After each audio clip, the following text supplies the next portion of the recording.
यहाँ इस धरने पर संघर्ष के लिए बैठी इस सरदारी को मैं प्रणाम करता हूँ, आपके चरणों में नमन करता हूँ। और हो सकता है कि आपको मेरी कुछ बातें मुद्दे से भटकी हुई नज़र आएं, ऐसा पॉसिबिलिटी है, कई बार होता है। लेकिन मेरी बातें आमतौर पे एक समय बीतने के बाद समझ में आती हैं। मेरे साथ ये समस्या है कि पता नहीं परमात्मा ने कैसी समझ दी है कि जो भी बात बोल रहा होता हूँ वो कुछ समय के बाद हो रही होती है, और उस टाइम की बात मैं कम बोल रहा होता हूँ जो उस टाइम पे चल रहा है। क्योंकि मेरे को अपने पुरखों की एक बात याद आती है, मेरे दादा की एक बात मुझे याद आती है। कई बार ना वो उनकी कही हुई बहुत सी बातें याद आती है, लेकिन एक बात वो जब मेरी दादी को बोल रहे थे कि जब हमारा डंगरों वाला जो हिस्सा था वो चूर्ण लग गया, उसमें तूड़ा भी पड़ा था, तो उसमें तूड़े में बारिश आई तो पानी टपकने लग गया, और फिर ऊपर जाकर बिल मुंदन पे हांग हला रहे और वो बिल मुंदे नहीं रहा। तो मेरा दादा ने बोला कि भगवान जब बारिश का इंतजाम करना हो ना तो चमासा आने तो पहले करा करें, चमासा आए पाछे उसका इंतजाम कौन हो है। ईब तो न्यू है, ठीक है, काम चलन का काम हो जाएगा, इसका टेम्परेरी करांगे, लेकिन छात की मरम्मत चमासे तक पहले कर लेनी चाहिए। पहले कच्ची छात होया करती गामा में।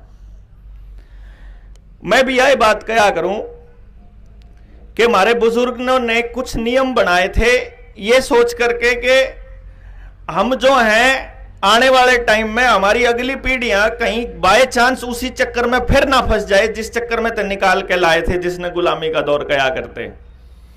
और वो कुछ नियम हम लोगों ने फॉलो करने बंद कर दिए, जिसकी बदौलत हमारे पूरे गांव बर्बादी की दिशा पे चल पड़े। आज बैठेंगे बूढ़े जब आपस में बात करेंगे तो अपनी अगली पीढ़ी के बारे में चर्चा करेंगे, अगबकती नाश हो लिया रे, कोई नहीं मानता भाई, घर घर टूटे पड़े भाई, परिवार में यो काम हो रहा भाई, वह विचार चल रहा है, पता नहीं और भी कितनी सारी बात कह हैं आपस में। लेकिन न्यू नहीं समझ पाते कि यो ठीक क्या ते नहीं हो रहा।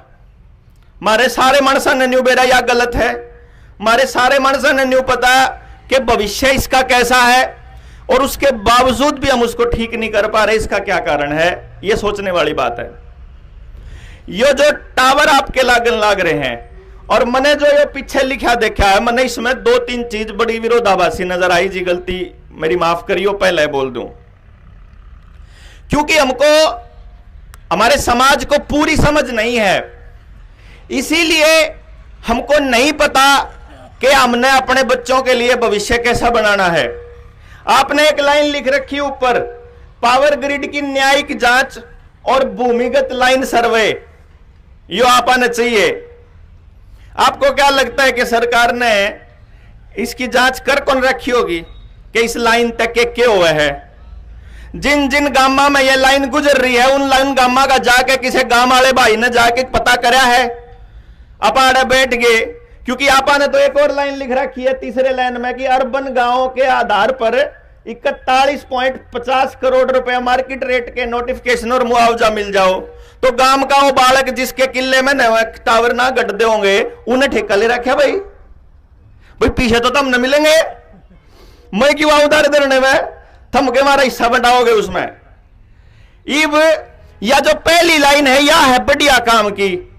अगर जब हमारे बुढ़ा ने या हमारे जवान बालका ने इस बात का बेरा हो कि इसका क्या असर होने वाला है, तो पूरे देश में जहां जहां पावर ग्रिड जान लाग रही है, हाई टेंशन वायर जान लाग रही है, और जिन गामा के चारों के नहीं जान लाग रही है, एक बार उन गामा का हाल देखा हो। अपने आड़े हरियाणा में भिवानी के अंदर निमड़ी वाली गांव है, जहां 4-5 दिन पहले हम गए हुए थे, आप लोग भी गए होंगे। उड़े भी न्यू धक्का करके ने टावर लावे थे, हम भी जा रहे थे, हमने भी न्यू बेरा था कि इनका खेल के है, क्योंकि यह टावर वाली लाइन तो हम 3-4 साल हो बोलन लाग रहा मैं, लेकिन उस टाइम लोगों का कौन समझ आई थी।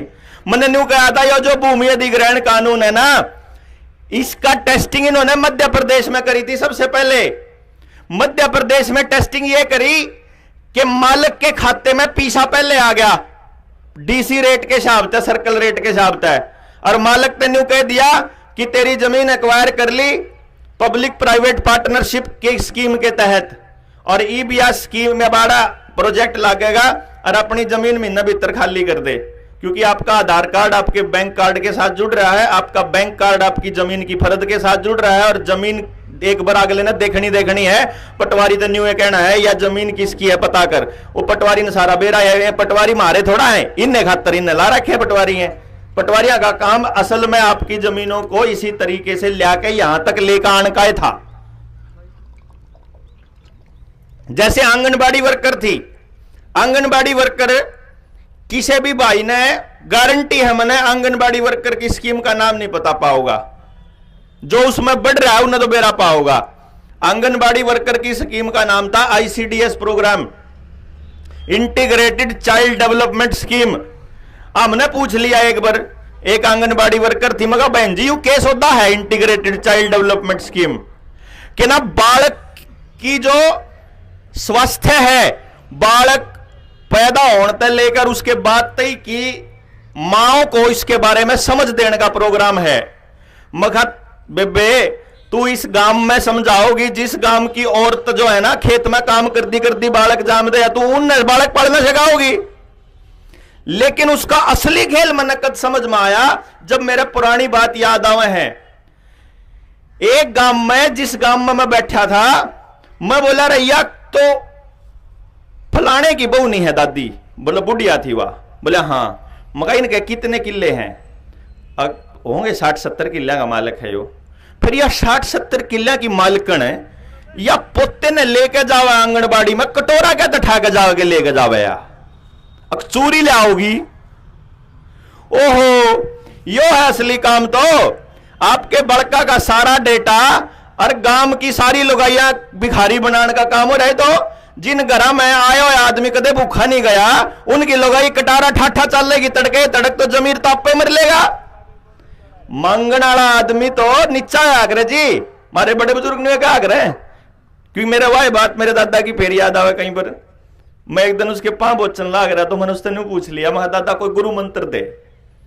मैं उन्हें पूछ लिया करता, मतलब जैसे ही ना वो एक लाइन में बड़ी बड़ी बात कह दिया करता। और मैंने शहर जाने की तैयारी करी थी। मेरे गांव में 10वीं के बाद स्कूल कौन था, तो मैं डिस्ट्रिक्ट टॉपर था, तो करनाल मैंने पढ़ने खातर भेजे थे। तो मेरा दादा मेरे थी बोला बेटा शहर जावे है, थोड़ा ध्यान रखिए, गांव में मत भूल जाइए।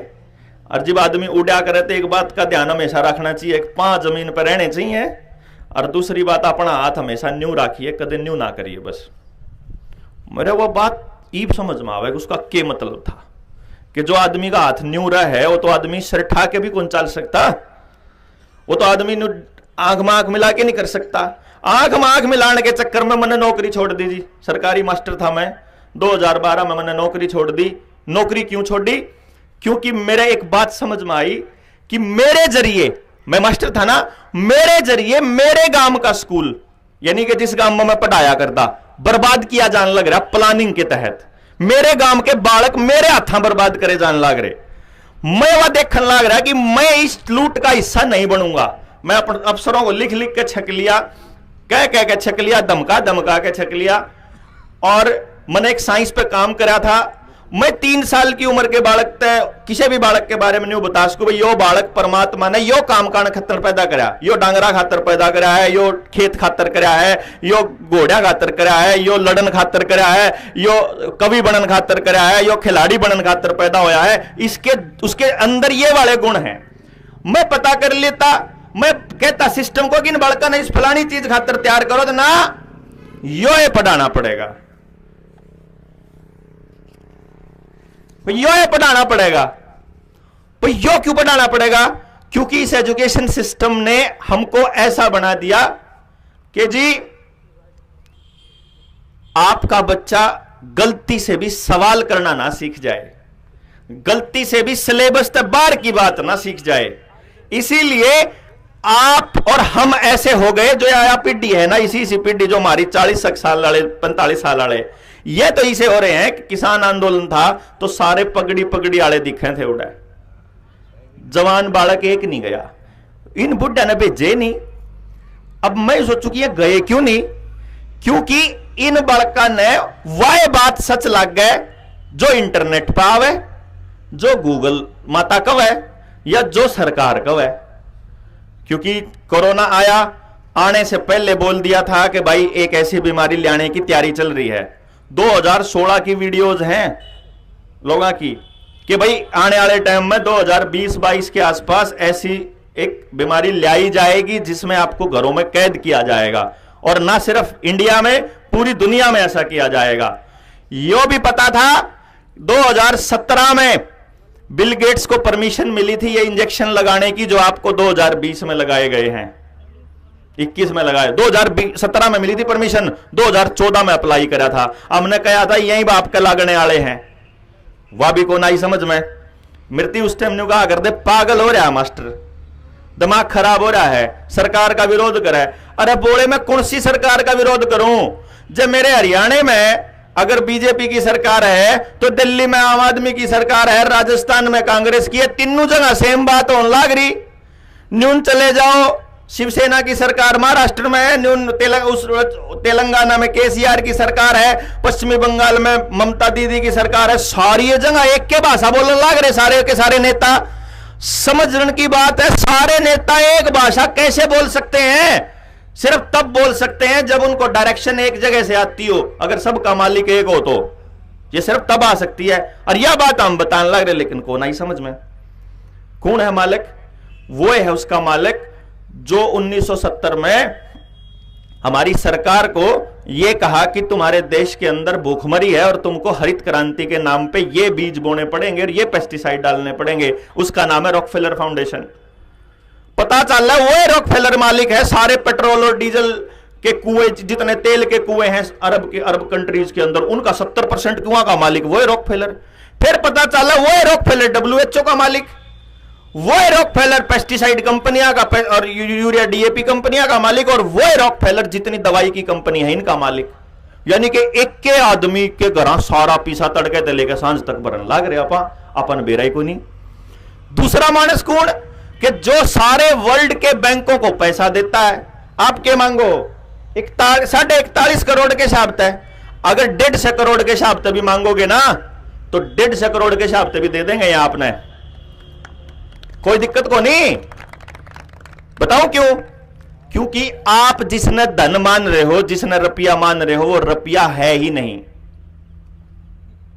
आपने बेरा को नहीं ना, यह बात याद करो।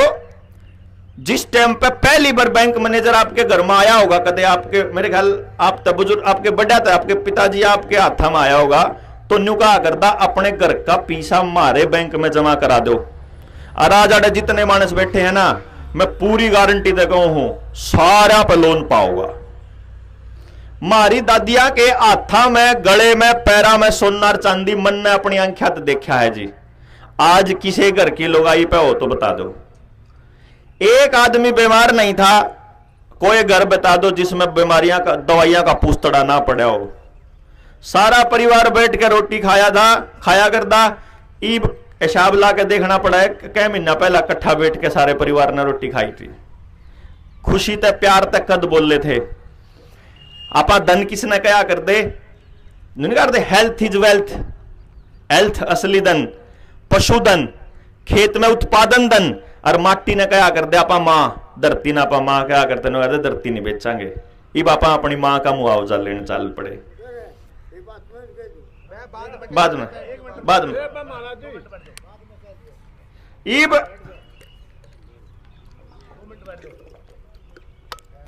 इब हमने न्यू सोचा कि यार ऐसा क्यों होया करता। सन 2003 में, 2004 में जब गामा में दिल्ली के सेठ गाड़िया में बोरा में भर के नोट लेके जाया करते और जमीन कहा करते बोल के रेट बेचनी है, मालिक तय। उस टाइम 2-2 लाख रुपए का रेट होया करता जमीना का न्यून करनाल के एरिया में, और वो कहा करता 3 के भाव बेच, 4 के भाव बेच। हमने रुपये के ऊपर रिसर्च करी, पता चला कि ये तो सारा खेल वहीं से चल रहा है। सारी सरकारों को, मीडिया को, EVM को, जमीनों को लूटने का खेल जारी है, और उसके लिए आपका गांव से विस्थापित होना बहुत ज्यादा जरूरी है। तो हर आदमी को गांव से विस्थापित होने के लिए तैयार करो, क्योंकि एक बात जो फिर मैंने अपने पुरखों से ही सीखी थी, अगर आप अपनी जड़ों में हैं और आपकी जड़ किसी को दिखाई नहीं देती है तो आपने कोई हिला नहीं सकता। आप एक जगह था पेड्डा दूसरी जगह लाया कर दे, नहीं तो न्यू क्या कर दे, देखिए कदे जड़ दिख जा, जड़ नहीं दिखने दिया कर दे।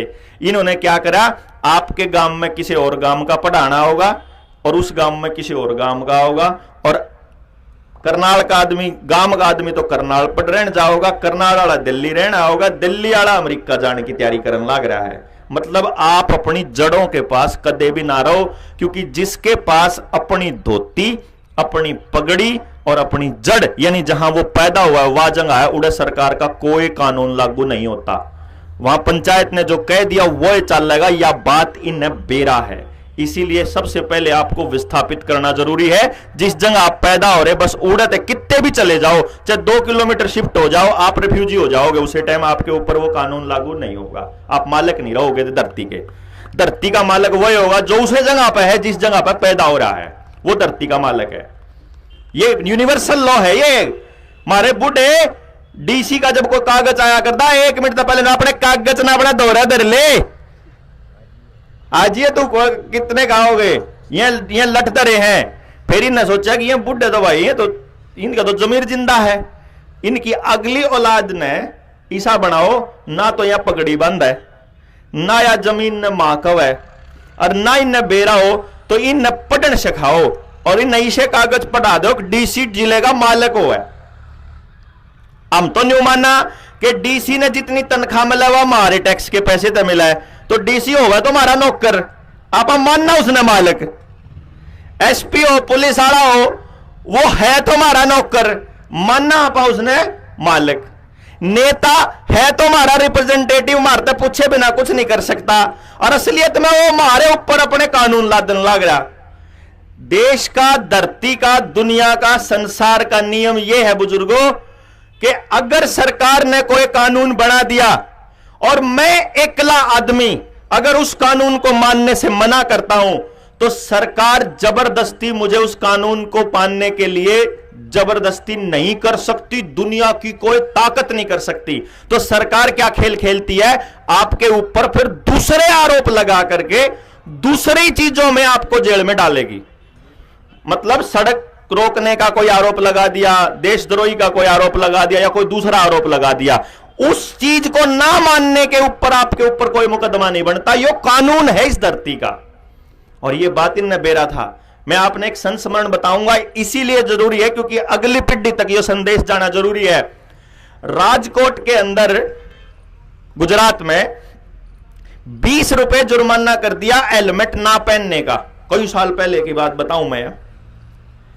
हमारे एक बुजुर्ग हैं वहां, वो काफी दिनों से पक्ष मुक्त भारत के लिए लड़ रहे हैं, अशोक भाई पटेल।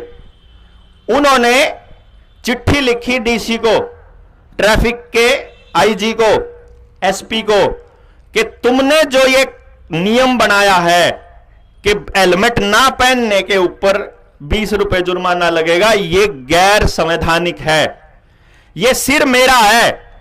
तुम मुझे जागरूक कर सकते हो, तुम मुझे अवेयर कर सकते हो, मेरा आगे हाथ जोड़ सकते हो, मने मतलब तैयार कर सकते हो मानने के लिए अपनी बात, बाध्य नहीं कर सकते, जबरदस्ती नहीं कर सकते।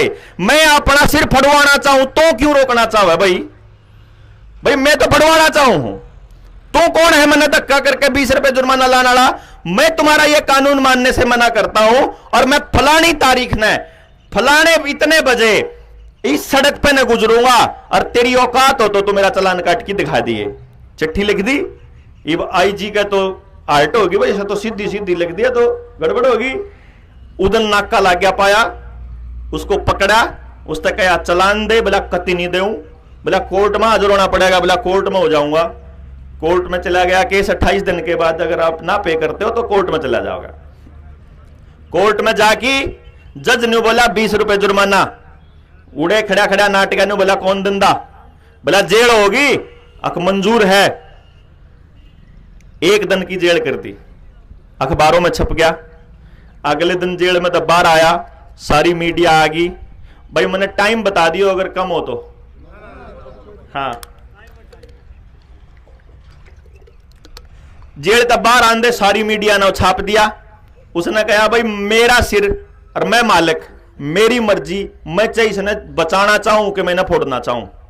सरकार कौन धक्का करने वाली, मेरे तेन कहने की तना या टोपी भरनी पड़ेगी। लोगों ने जायज लागी, फिर चिट्ठी लिखी, नु बोला 1 दिन की जेल हुई है, अगले हफ्ते फिर आऊंगा, इस तारीख ने इतने बजे, और तेरी औकात हो तो तू रोक के दिखा लिए। और फिर वह बात बनी, फिर वह सेम कोर्ट में चला गया। उसे जज, क्योंकि सेम थाने की अगर चलान होगा तो सेम जज दो जाया करे। उसे जज ने उसको सजा दी 7 दिन की। जब 7 दिन की सजा दी तो उड़े 8 आदमी और पहुंचे जेल में उसका समर्थन करने के लिए। तीसरी बार फिर हुई, 7 दिन की जेल काट का आया, फिर नुकाई, फिर लिखूंगा चिट्ठी, फिर चिट्ठी लिखी। जब गया कोई नहीं पाया, और पता चला तब से लेके आज तक राजकोट के अंदर हेलमेट का कोई चालान नहीं है। सिर्फ यह उस एक आदमी के अभियान की बात थी। या मैंने सिर्फ इसलिए बताया कि मैं ये कहता हूं हमेशा कि किसान ने जमीन किसान की है, किसान की जमीन को हथियाने के लिए इन्होंने भूमि अधिग्रहण कानून के अंदर बदलाव किया।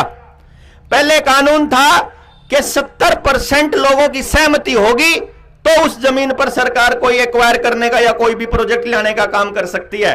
लेकिन अब इन्होंने कानून बना दिया कि अब आपकी भी सहमति की जरूरत नहीं है, 70% तो छोड़ो। अगर यह कोठी चाहिए, उन्हें यो प्लाट चाहिए या जगह चाहिए या जमीन, तो सरकार केवल आपके खाते में पैसा भेज करके आपको नोटिफिकेशन जारी कर देगी कि 30 दिन के अंदर इसको खाली करो, यहां पब्लिक प्राइवेट पार्टनरशिप में लगने वाला है। हमारी डिमांड क्या है? हम क्या कहते हैं कि अगर गामराम ने जागना और गामराम ने समझना हो तो मैं ये कहता हूं कि यो किला जिस मालिक का है, वो मालिक अगर इसको 500 करोड़ में भी बेचना चाहता है तो उसकी मर्जी चलेगी, नहीं तो अगला कह देगा मैंने कौन बेचना, तो चाहे सरकार अपनी रेल कित्ते को लेकर जाओ, वह नहीं बननी चाहिए। उड़ा क्यों जी? गलत तो नहीं बात यार, मालिक की मर्जी होनी चाहिए। अब इस जो लैंड बैंक वाले कानून में इन्होंने एक और खेल खेला जिसके बारे में बहुत से लोगों को मालूम नहीं है, गांव के लोगों को, क्योंकि गांव में एक अलग तरह की राजनीति उन्होंने फैलानी स्टार्ट कर दी। मैं लाडपुर गांव में एक प्रोग्राम करके आया था। लाडपुर में जिस भाई ने प्रोग्राम करा, कुलदीप भाई ने, जो आशीष भाई ने, मेरे को उनसे बात हुई तो न्यू बोला, मेरे पड़ोसी न्यू बोले तने बीजेपी की खिलाफत करने वाला आदमी का प्रोग्राम क्या करवाया? अकाड़ा तो साहिब सिंह वर्मा की वजह से लोग बीजेपी के भगत हैं। मैंने न्यू कहा बोले मैंने तो सरकार की बातें नहीं कही, इस सरकार की मैं तो न्यू कहूं हूं कि भाई पॉलिसी की बात करी मैंने तो। अब वाह तेरी सरकार का चुभगी, तेरे नेता का चुभगी, तो मेरी क्या गलती भाई? मैं तो एक बात बताने लग रहा बुजुर्गों, स्कूल जब आपने बनाया था गांव में, वह जमीन किसकी थी? गांव की जमीन थी, पंचायत की थी, या पंचायत की नहीं थी तो लोगों ने अपना अपना 1-1, 2-2 गज काट के अपने जमीन के दिए थे। अपने जो जमीन का किला 5000 गज का होया करता, 4600 गज 4400 गज का कर लिया था। किले भैया इनमें मिला दो या जमीन इतने किले इसके बन गए। नुए हुई थी ना जी चकबंदी, है ना जी, 4 विषय कटी थी, है ना। और वह जो जमीन थी वह पंचायत की या फिर पूरे गांव की गिनी गई। वह आज भी उन्हें के नाम खड़ी है वैसे तो, लेकिन वह उन्हें गांव के नाम पर वह छोड़ दी। तो एक बात सुनियो बुजुर्गों, आपके अस्पताल की जमीन, स्कूल की जमीन, श्यामलात की जमीन, चपाड़ की जमीन, मंदिर की जमीन और जोड़ की जमीन, सारी जमीन सरकार अपने नाम रजिस्ट्री करवाएगी लैंड बैंक वाले कानून में। अब यह जमीन तो है हमारी गांव की, और करवाली सरकार ने नाम।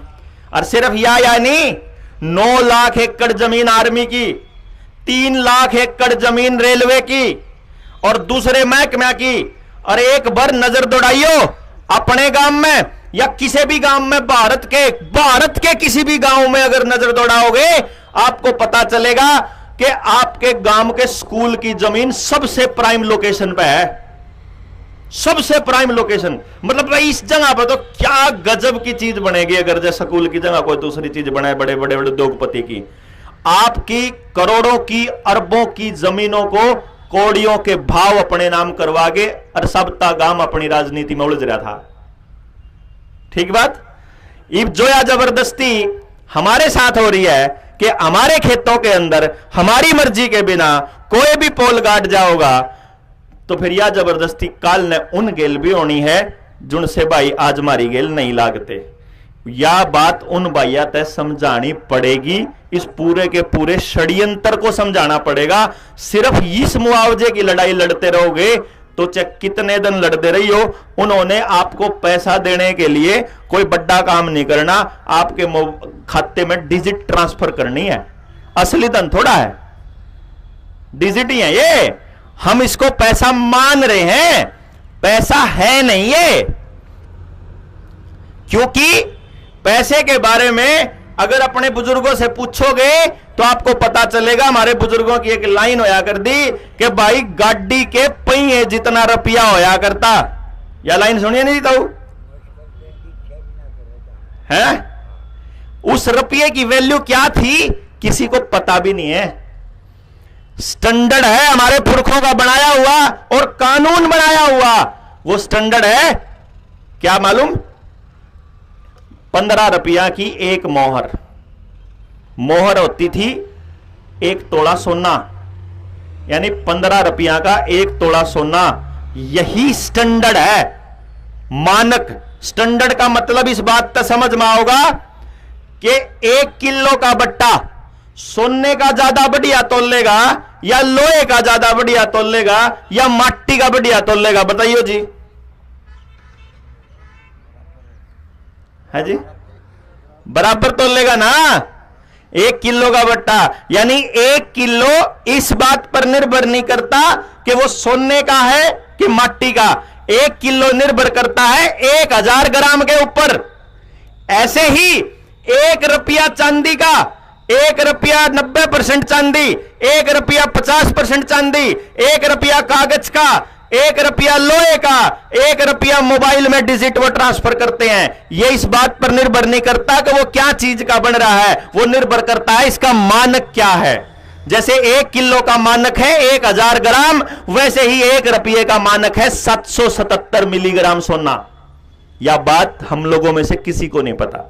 ये पता है सबको, खासतौर पे आप लोगों को पता है। न्यू निकाह करते भाई सरकार तो रहा जितना सोना होगा उतने नोट छाप सके।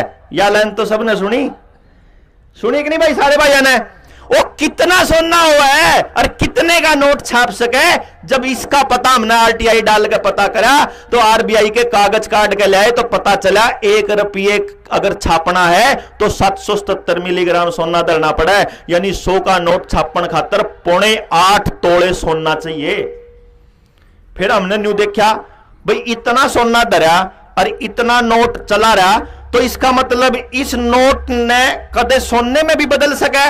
यह बात भी बुजुर्ग क्या कहते किसके बदलेगा? सोना धरा हमारा। सुनिए नहीं जी, इसमें सोना आवे और कितना सोना आवे? तो इतना सोना आवे कि 100 के नोट में 8.25 तोले सोना। हमने न्यू पता करा क्या ये 8.25 तोले सोना मिलेगा हमने जहां मांगन चला।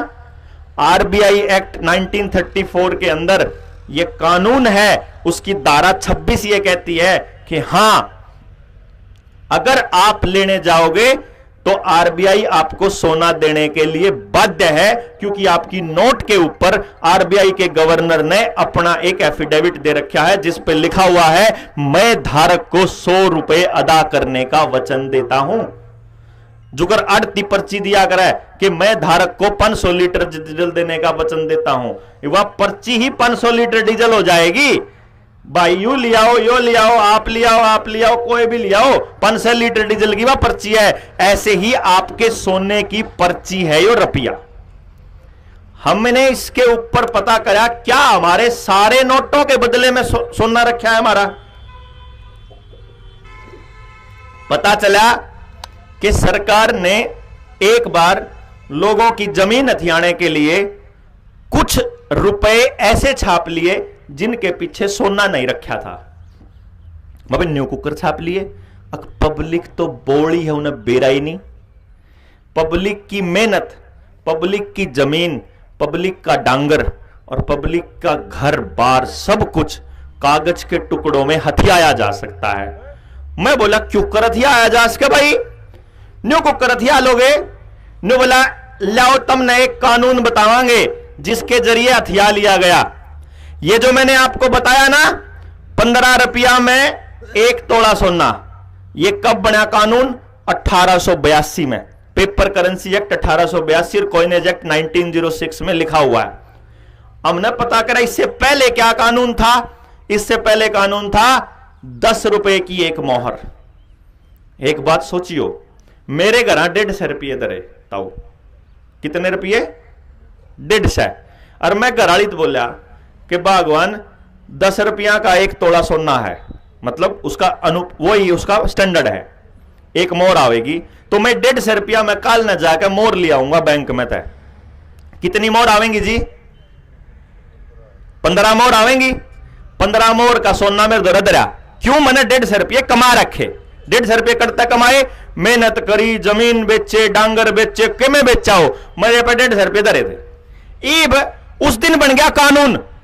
कानून में आ गया कि कल से 150 रुपया की नहीं होती, 10 रुपया की नहीं होती मोहर, मोहर होगी 15 रुपया की। यो कानून बन गया। तो अगले दिन जब वो कानून बन के अगले दिन जब जारी होया तो 150 रुपया में कितना सोना होगा? क्या मोहर आवेंगी जी? 10। 15 मतलब एक दिन पहले 15 तोले सोना था उन 150 रुपया का मन, और अगले दिन उसी 150 का मोल 10 तोले सोना, यानी एक कागज के टुकड़े ने 5 तोले सोना गायब कर दिया। नहीं समझे? उस 150 रुपये ने कमान खातर जो मैंने मेहनत करी, जो मैंने हांगा लाया, मेरे जय दिन लाग गए, मेरा जितना सामान गया वो तो कम नहीं होया। क्यों जी?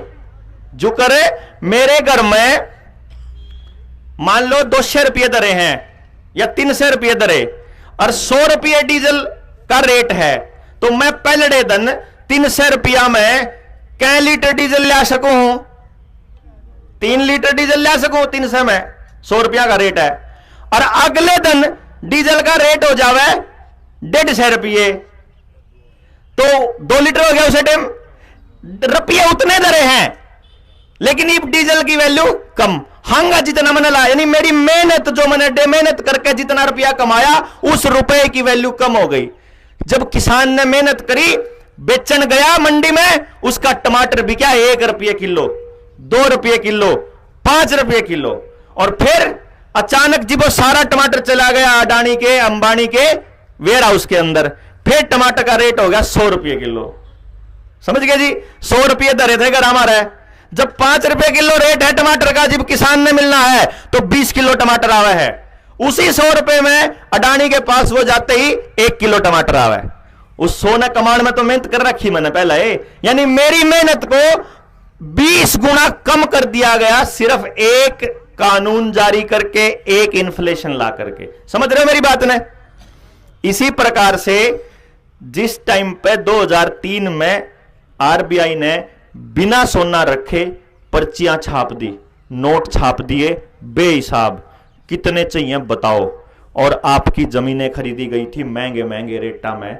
वो नोटों के बदले सोना आरबीआई के पास नहीं रखा, जिनको हम नकली नोट बोलते हैं। हमने इसके ऊपर कर्ज मुक्त अभियान चालू करा, 550 लोगों के आवेदन लगा लिए। एक आदमी का तो 6 करोड़ रुपए का लोन था। हमने सरकार से, आरबीआई से ये पूछ लिया कि भाई न्यू तो बता दो, ये जो लोन तुमने मारते दिया था, ये जो नोट मारती दिए थे, ये असली थे कि नकली थे? क्योंकि जो असली भारत का रुपया है उसके 1 रुपए में 777 मिलीग्राम सोना आवे है, और इतना ही सोना थारे दियो इन नोटा में 4800 में आवे। इसका मतलब तेरे 4800 रुपया की कीमत भारत के 1 रुपए की कीमत के बराबर है।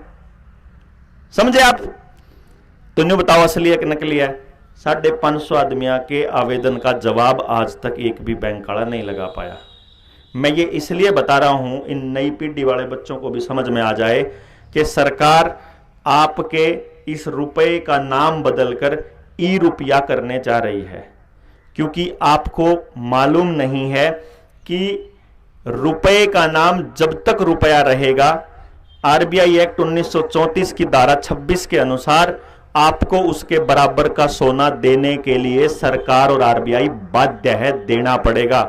आज 2000 रुपये बैंक में लेकर चले जाओ आरबीआई में और आवेदन लगाओ कि मने इसका सोना चाहिए, तो लगभग 1.5 किलो सोना बना है। हमने लगभग 1500 लोगों के आवेदन लगा रखे हैं। आज तक बैंक वाले ना न्यू कह पाए कि हम गलत कह रहे हो, ना न्यू कह पाए हम ठीक कह रहे हो, क्योंकि जब एक तय दे दिया तो सारा देश लाइन में लाग जाएगा, और जब ना दिया तो जेल में जाओगे। तो जवाब ही नहीं देंगे, फंस रहे हैं। मैं अब वो रुपये को बदल करके ई रुपया करने जा रहे हैं, डिजिटल करेंसी लेके आ रहे हैं, सीबीडीसी। उस दिन 41.5 करोड़ के हिसाब से छोड़ो, 150 करोड़ के हिसाब से भी दोगे तो उन्हें तो डिजिट देनी, बदले में सोना थोड़ी देना। नकली नोट पकड़ाने हैं, और उस नकली नोट के बदले में आपकी जमीनें जो है वो हथियाना, इनका पर्पस है ही है। जमीन आपके पास किसी भी कीमत पर छोड़ने वाले नहीं है। परिवार आपके तोड़ने के लिए पूरा खेल चल रहा है, आपके बच्चों को अश्लील वीडियोस परोसने का खेल चल रहा है। और जहां जहां ये पावर ग्रिड लगे हुए हैं, भाई नौजवान साथियों, एक बार गांव में जाकर पता कर आइयो, निमड़ीवाड़ी में एक भी लेडी प्रेग्नेंट नहीं होती आज के टाइम पे, एक भी बच्चा नेचुरल तरीके से कंसीव नहीं होता, एक भी। कै महीने हो, कै साल हो गए ओड़ा बालक नेचुरल तरीके से पैदा होया, जाके पता कर आओ। यो ये काम याड़े के बीज मारने का चल रहा है, यो सबका मारना है। यो सिर्फ आड़े का कौन मारना, जहाज से, हेलीकॉप्टर से, ड्रोन से आपके जमीनों की पूरी पैमाइश होने लग रही। और उस पैमाइश में ये पता करते हैं कि ये 10 गांव हैं, इन 10 गांव का नाश करने खातर इन 10 गांव के बीच में कोई इसी फैक्ट्री ला दो, इथेनॉल की फैक्ट्री ला दोगे तो आसपास की सारी जमीन बंजर हो जाएगी। अगर शुगर फैक्ट्री लगा दोगे तो उसका राखी उसकी सारे गांव का जीना बराबर कर रखेगी। कोई पावर प्लांट लगा दोगे, कोई न्यूक्लियर प्लांट लगा दोगे, कोई थर्मल प्लांट लगा दोगे तो ओड़े बर्बादी चालू हो जाएगी। कोई और कुछ नहीं बनेगा तो डंपिंग यार्ड खोद दो, आड़ा इनका कबाड़ का ढेर ला दो। इन गांव का जीना मुश्किल होना चाहिए ताकि ये आदमी अपनी बेसिक, अपनी जड़ को छोड़ने के लिए मजबूर हो जाए। आपकी जड़ दिखानी है, नया असली बात तो यह है। जड़ दिखते ही आप हो जाओगे रिफ्यूजी, और रिफ्यूजी होते ही आपका इस जमीन से, इस देश से अधिकार हो जाएगा खत्म। फिर आपको एनएसी और एनआरसी के अंदर, जो सीएए और एनआरसी के अंदर, फिर आपको अपनी नागरिकता साबित करनी पड़ेगी। अगर आप वहीं रहते हो जहां आपका जन्म हुआ है, आपको कुछ साबित करने की जरूरत नहीं है। ये इनको पता है। टेक्निकल पॉइंटों पे लड़ करके पूरा खेल चल रहा है, और सारी पॉलिटिकल पार्टियां उन्हीं के गुलाम बन के बैठे हैं, जिनके हाथ में ईवीएम है, जिनके हाथ में मीडिया है, और जिनके हाथ में सारा का सारा पैसा है। और वो है कॉरपोरेट्स, वो है बिजनेसमैन, वो है बड़ी बड़ी एमएलएम कंपनी। इसलिए अगर आपको सचमुच इस लड़ाई को आगे बढ़ाना है और अपने बच्चों को बचाना है, तो हम लोग 2-4 मूल मंत्र देते हैं हमारे बुजुर्गों से सीखी हुई बात के हिसाब से। वो मूल मंत्र क्या है कि अगर आपने मांगनी है सच्ची में, तो गांव राम ने इकट्ठा करके इस बात के ऊपर मांगो। अगर जागरूकता की जरूरत होगी तो जनता सरकार मोर्चा के साथी जागरूक करने के लिए आ जाएंगे आपके बीच में, लोगों को समझाने, उन लोगों को जो यहां तक नहीं पहुंच पा रहे। क्योंकि लड़ने का सिर्फ एक ही तरीका है बढ़िया। हमारे बड़े बुजुर्ग, हम बच कैसे पाए आज तक, उसका सिर्फ एक ही नियम था कि गांव में अगर किसी ने कोई अपराध कर दिया, कोई गलत काम कर दिया, कोई असामाजिक काम कर दिया, तो पंचायत बैठती थी और उस पर निर्णय लेती थी। जब कोई पुलिस वाला एंटर भी करा करता था तो चल भाई रे, गांव का मामला है, तेरी जरूरत नहीं है, गांव का मामला गांव देखेगा। जब तक यो हाल रहा हमारा, मुकदमों के ऊपर हमारा 1 पैसा खर्च नहीं हुआ। और न्याय हुआ, सबसे बड़ी बात न्याय हुआ। इन्होंने पंचायती आदमियों को विधानसभा में भेजना शुरू कर दिया, पॉलिटिकल बना दिए पंचायती आदमी। फिर पंचायतों में आ गए गंदे आदमी, राजनीति करने वाले लालची लोग, और उन लोगों ने शरीफ आदमी को कहना शुरू किया उल्टा सीधा, तो शरीफ आदमी शर्म के मारे बैठ गया गरा। तो पंचायतों के ऊपर कब्जा हो गया गंदे और लुच्चे बदमाश लोगों का। ये भी पराशर साहब का मतलब थोड़ी देर पहले बोला गूंगी और बहरी सरकार है, गूंगी और बहरी सरकार नहीं है, बड़ी सोच समझ के चलने वाली चालाक, घाघ और कमीने लोगों की सरकार है, जो एक एक चीज के ऊपर सारों की नजर रखती है कि यो समाज कैसे तोड़ना है, यो समाज कैसे तोड़ना है, इनके बीच में लट कुकर बजवाना है, जाट बामणा का कुकर बजवाना, बाणिये बामण का कुकर बजवाना, रोड जाट का कुकर बजाना, यह पूरी प्लानिंग चल रहा है। इनसे बात नहीं बना तो हिंदू मुसलमान कुकर करवाना। ये उस आदमी को मूर्खों की तरह कि रोड़ा किसी का भी हो, अन्याय किसी के साथ भी नहीं होना चाहिए। अन्याय के खिलाफ खड़े होने वाले लोगों की कमी आ गई। शरीफ आदमी की चुप्पी ने यह समाज बर्बाद कर दिया। ईमानदार आदमी के चुप रहने से सब कुछ बर्बाद हो गया। ईमानदार आदमी को घर से निकालना पड़ेगा, क्योंकि केवल ईमानदार आदमी है जो आंख में आंख डाल के नेता को यह बोल सकता है कि साले तेरे पे चाहिए कुछ नहीं, लेकिन गलत नहीं होने देवा किसी के लिए, किसी के साथ। यो तो कर सका है। बेईमान आदमी क्यों कर देगा जी? लालची आदमी क्यों कर खड़ा हो जाओगा?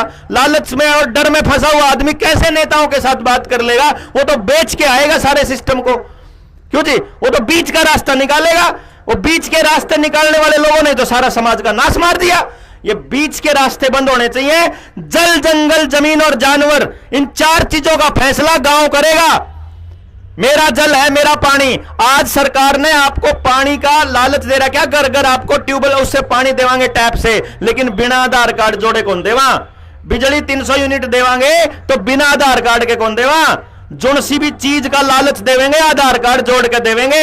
हर चीज को आधार कार्ड के साथ जोड़ रखा है आपकी। बिजली का हो, पानी का हो, बैंक का खाता हो, गैस की रसोई हो, चाहे आपका क्रेडिट कार्ड हो, चाहे आपकी ITR हो या दूसरे कागज हो, वो सारे कागज आधार के साथ जोड़ रखे। 2 साल पहले आप तय एक लाइन कही थी ना कि अगर वो सर्टिफिकेट नहीं दिखाओगे ना 2 इंजेक्शन लाने का, तो गाड़ में नहीं बढ़न देंगे, रोशन राशन नहीं मिलेगा कोटे से, बैंक में नहीं जान देंगे, सचिवालय में नहीं जा पाओगे, तनख्वाह नहीं मिलेगी, पेंशन नहीं मिलेगी। अगली बार न्यू कहेंगे कि चौथी डोज निलवाओगे ना, इतना आधार कार्ड नहीं खुलता, और इतना आधार कार्ड नहीं खुलता, इतना पानी भी नहीं आंदा, बिजली भी नहीं आंदी, रोटी भी नहीं मिलती।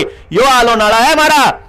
यह बात समझ में बेरा नहीं कद आवेगी, लेकिन इन्होंने ये आधार कार्ड को हर चीज के साथ, फैमिली आईडी के साथ जोड़ने का खेल, बच्चों की अपार आईडी, स्कूलों के अंदर बच्चों को इंजेक्शन लगाने लग रहे हैं, लड़कियों को लगाने लग रहे हैं सिविक कैंसर के इंजेक्शन। पहले से प्रोटेक्शन करेंगे। हमारे गांव में इतने लोग बुजुर्ग जो हैं वो बीमार हुए पड़े, उनका कैसे नहीं फ्री इलाज कर दे? कैंसर के मरीज का कैसे नहीं कर दे? वो एक्सीडेंट में होगा मरे, उनका कैसे नहीं कर दे? बच्चा का जन्म अस्पताल में पीछा गए, इतने महंगे महंगे इलाज है, उनका कैसे नहीं कर दे? तुम कोरोना का इलाज क्या करो? एक बीमारी का इलाज क्यों करो? सबका क्यों नहीं करते? बीमारी आने तो पहले तो बड़का के सारे इंजेक्शन लवावा हैंगे, फ्री में लावेंगे, लेकिन बीमार हुए पाछा इलाज मां बाप अपने आप अपनी जेब तक कराओगा। यो खेल नहीं समझ में आंदा। जब से डॉक्टर आए तब से बीमार होने स्टार्ट हो पा। हमारे गांव में डॉक्टर को नहीं होया करे था, ना अस्पताल होया करे था। या बात समझ गया अपने छोटे छोटे बालका ने जो आपके पोता पोती है उनने बचा लो। इन केमिकल आता है, जिन जिन का केमिकल जा रहे हैं, जिन जिन 2 बूंद जिंदगी की ले रखी, 40 पार को नहीं करा, उसका पैलम पैरालिसिस या अटैक हो लेगा। सारे बालक जो छोटे छोटे बालक पैदा होने लग रहे हैं। अब यह बात तो 40 साल बाद समझ में आओगी ना आपके, क्योंकि वो मरने तो 40 साल बाद स्टार्ट होंगे। क्यों कर मानोगे? या जहां तक मेरी गल कई बार लड़ाई बात जाए, तो उलझुल कुछ हो बात करा जावे तो इसी बात करे आज की। इसलिए बुजुर्गों एक बात है कि जल, जंगल, जमीन और जानवर, ये 4 चीजों का फैसला हम करेंगे। हम मतलब गांव करेगा। गांव ने जैसा चाहिए उसका सरकार के उसके ऊपर सरकार का अधिकार नहीं होना चाहिए, क्योंकि हमारे बुजुर्गों ने हमारी रिहाइश जिस भी गांव में करी थी वो इस हिसाब से करी थी कि पानी हमारे पास पूरा मिले, जमीन हमारे खाने के लिए ऐसी हो कि जिसमें अनाज पैदा कर सके, जंगल हमारे पास हमारे डंगरों के लिए अवेलेबल होना चाहिए, लकड़ी के लिए अवेलेबल होना चाहिए। आज डांगर नहीं है और जंगल नहीं है तो अपने पास लकड़ी और गोश्त भी को नहीं है। जब गैस बंद कर दी जो आधार कार्ड के साथ जोड़ रखी, तो रोटी करता खाओगे। और किसान के पास अपना बीज भी को नहीं, सारा बीज बाजार में ताव है। डांगरा का बीज भी बाजार में ताव है, मरसा का भी 70% बीज बाजार में ताव है। दिल्ली में रहने लग रहे हो, IVF सेंटर देखो कितने खुल लिए। सारी 70% हमारे नौजवान नपुंसक और बांझ हो चुके हैं, अगले बच्चे पैदा करने की पोजीशन में नहीं है। ये सारा का सारा आपके खेतों में जो डाला जाने लग रहा है, शरीरों में जो केमिकल डाल रहे उसका असर है। इसलिए हम ये कहते हैं कि जल, जंगल, जमीन और जानवर का फैसला गांव करेगा। और दूसरा जो मूल मंत्र इस पे हम देते हैं वो ये है कि शिक्षा, स्वास्थ्य, न्याय, राजनीति और खेती, इन 5 चीजों में से पूंजीवाद को निकाल कर फेंकना पड़ेगा और समाज को वापस अपनी भूमिका में आना पड़ेगा। सरकारी स्कूल नहीं, सामाजिक स्कूल है ये।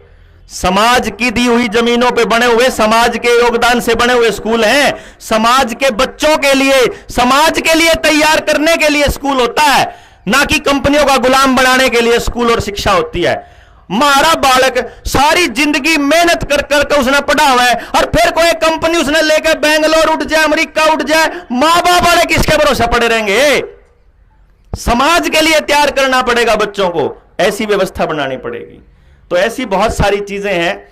आप सब लोग जो लड़ रहे हैं, मुझे ऐसा लगता है कि भाई देखिए, बीच का रास्ता निकालना हो सरकार ने, थोड़े दिन थकाना हो, या पहला ही सरकार की नीयत में हो कि इनकी यही मांग तो आप मान लेंगे तो बात न्यारी है, नहीं तो आंदोलन की तीव्रता का अंदाजा इस बात से लगा लीजिए कि जी 13 महीने तक लाखों लोग बॉर्डरों पर बैठे रहे, तब जाके खेती के 3 कानून वापस हुए थे। आपको मालूम है इस बात का?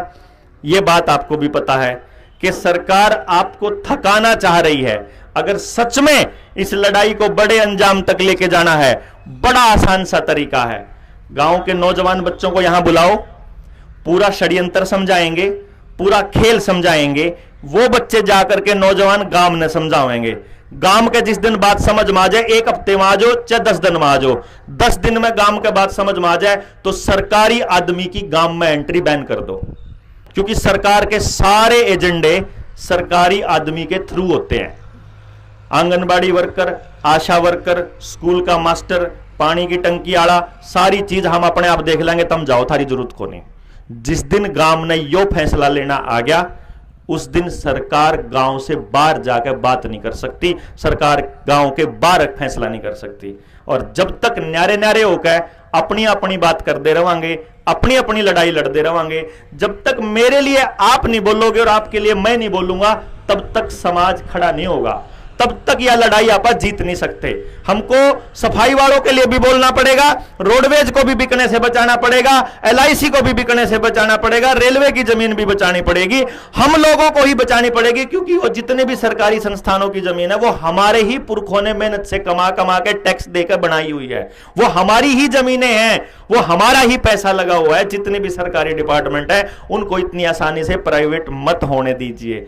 जब आप एक दूसरे डिपार्टमेंट के लिए, एक दूसरे विभाग और एक दूसरे की मांगों के लिए बोलेंगे, जब हम सारा समाज मिलकर के खड़े होंगे, मुझे लगता है तब इस लड़ाई को एक नई दिशा मिलेगी और सरकार को पता चलेगा कि अब ये लोग बटे हुए नहीं हैं, अब ये इकट्ठी और संगठित होकर के लड़ रहे हैं। तो सरकारों को हमसे पूछ कर निर्णय लेने की आदत पड़नी शुरू होएगी, नहीं तो ये अपनी मर्जी से, मन मर्जी के कानून थोपते रहेंगे और आप लोगों को बंदर की तरह नचाते रहेंगे, जैसा पिछले 10-15 सालों से नचा रहे हैं। इससे पहले वाली सरकार थोड़ी सी कम नचा रही थी या थोड़ी कैमची फालतू मारन लाग रही है। पहले दिन तक लाइन में खड़े हैं, सारा नाश हो लिया है, थोड़ी ही बात बच रही है। जब ईब भी गांव खड़ा होगा तो आप अगली पीढ़ी ने बचा कहां, वरना इससे अगली पीढ़ी बच्चा पैदा करने की पोजीशन में नहीं होगी, जैसे किसान अपने खेत में फसल पैदा करने की पोजीशन में नहीं है। बीज बचाने की लड़ाई है ये, नस्ल बचाने की। बहुत आप लोगों का समय लिया, आप लोगों ने इतने ध्यान से सुना, उसके लिए बहुत बहुत धन्यवाद। जय हिंद, जय भारत।